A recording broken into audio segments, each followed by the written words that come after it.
الاختراع القادم، او ايه اللي حضرتك بتقدم عليه الفتره اللي جايه؟ لا هو يعني هو تفاصيل ال 6 جي ان شاء الله. يعني احنا خطتنا في ال 6 جي ان الشبكات تكلم بعضها، مش قصدي بقى مثلا ان شركه موبايل تكلم شركه موبايل تانية، لا بس مثلا لو اوتيل فيه واي فاي واوتيل تاني فيه واي فاي يكلموا بعض. مثلا لو انت قاعد في اوتيل وبتكلم واحد صاحبك في اوتيل تاني، هتبقى شبكه الواي فاي دي بتكلم شبكه واي فاي اللي جنبها مثلا مباشره بدون الرجوع لشركه الاتصالات. وهنقدم كل الخدمات اللي تسمح بتسجيل المكالمه للامن او اي شيء من هذا القبيل يعني.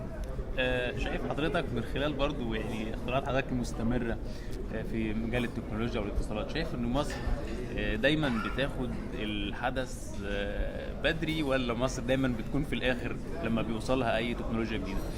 لا للأسف طبعا احنا متأخرين جدا في تطبيقنا للتكنولوجيا. التكنولوجيا بتتقاس بالساعات في الدول المتقدمة.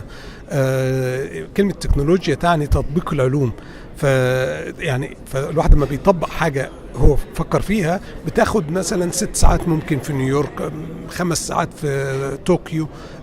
في مصر ممكن تبقى ما لا نهاية. يعني ممكن يجي موظف في الجمارك يقول لك طب عشان خاطر وشك ده بقى مش هتخش الوحدة دي مصر أبدا. فلازم النظام يتغير خالص عشان يبقى لنا دور في التكنولوجيا. احنا عقولنا ليها دور، لكن كبلد لازم المنظومة تتغير كلية.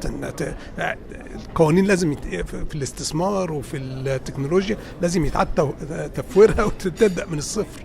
شايف ان ده في مصر ان شاء الله احتمال يتم ان شاء الله يعني؟ بإذن الله طبعا. يعني الموضوع محتاج إرادة من القيادة، وأي حاجة القيادة هتعوزها بتحصل.